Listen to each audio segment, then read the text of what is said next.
Hello and welcome to the Pages Pixels podcast, where we talk about new movies every week. I'm Rohan, And I'm Kevin. and today we're going to talk about new movie Companion. Why don't you tell them what this movie is about, Kevin? Sure. Directed by Drew Hancock. This film is about a billionaire's death that sets off a chain of events for Iris and her friends during a weekend trip to his lakeside estate. Before we get into major spoilers for the film, let's talk about the setup. Before going into this film, like what were you expecting once we started hearing like the monologue narration from the main character Iris? So that's actually something I did not like um, at the beginning of the film. Now I know we're talking non spoilers, but this movie did the thing where it tells you what the ending is at the very beginning. So I'm going to spoil it and thus spoiling the ending. But hey, the movie spoils it first, which is I think the first line of the movie is two biggest moments of my life. Once when I met Josh, which is the Jack Quaid character, and they have a scene of them meeting in a grocery store, and he's acting like a little bit of a goofball, dropping all the oranges. And the second moment was when I killed him, and, and that's not something I wanted to know at the very beginning. I mean, it's kind of Especially like a because class. Oh, sorry. well, I mean, because I think if that happened in, let's say, the first act, I think it changes things. But yeah, it just felt a little bit like I didn't need to know that. I kind of wish that line wasn't there. But the scene, for the most part, worked for me. I mean, I will say I think that they are pulling a trick from old movies. I don't know if you've ever seen Sunset Boulevard.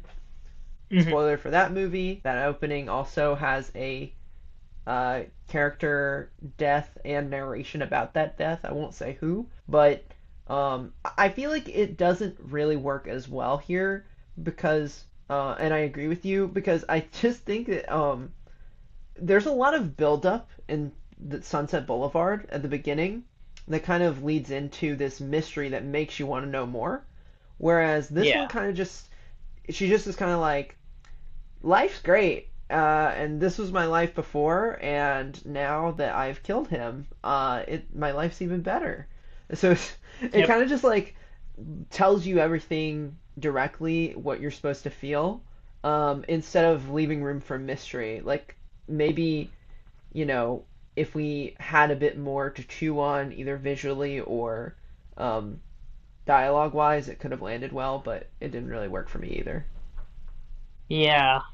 Especially because I really did not know what to expect going into this movie because I saw one trailer for it, and the trailer gave you, I mean, it gave you cool, really, really cool visuals. Um, but I had no idea what this movie was about from the trailer. Like, I could not give you a log line from the trailer. It had some, but I really, really liked that because I'm just like, when I saw the trailer, I was like, what is going on? Um, and it intrigued me without telling me anything. And then the fact that I went to watch the movie and then it tells me the ending at the very beginning did frustrate me a little bit. Yeah, because like you're also expecting that the ending is going to deviate from like the beginning a little bit with what they tell you, because you're like that can't possibly be it. Um, and I do think for the most part it's pretty loyal to what it tells you at the beginning.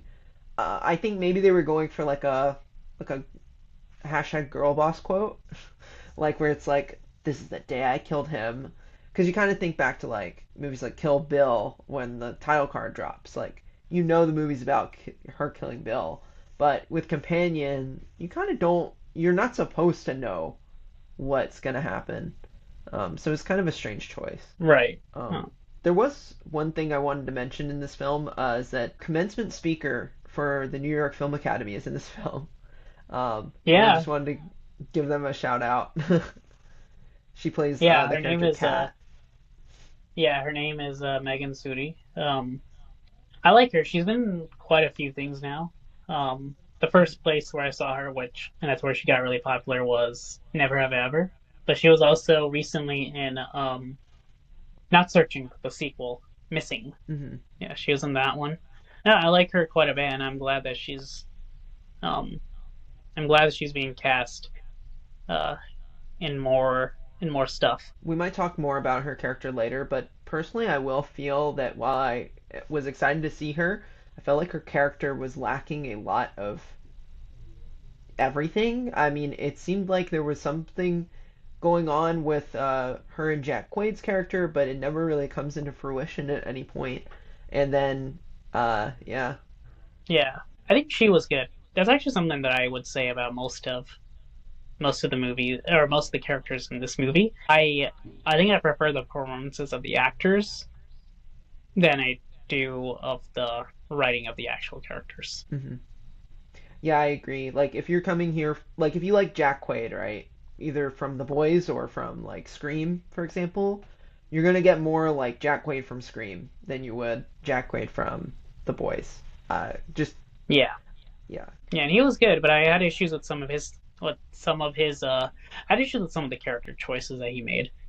We can get into this into more specifics in our spoiler segment, but he makes a lot of decisions that just don't make sense, and I'm okay with the character making a stupid decision if it makes sense for that character to make a stupid decision. Where I have an issue is where it feels like the character is making a decision so the plot can exist. No, you're right. It does feel like at many points that's what they're doing. Maybe they wrote themselves into a corner, or maybe this is more of like a just a lesson in like convenience because I do think that a lot of the times writers shortcut things in order to just get plot to happen. And so it may not necessarily been like it like is a suffer on the character's decision, but that could have also come in the form of like a world building thing or like a you know um, a, a technical element that another character has, like an object. Like this happens all the time. Like I'm not surprised to see it. I guess for most audiences, it's easy to overlook plot holes like that. But when you're writing and you have like so much structure in front of you, like us, and we went to like school for it, it's so easy to notice these things now that you're almost like we have this blessing and this curse of like recognizing these details.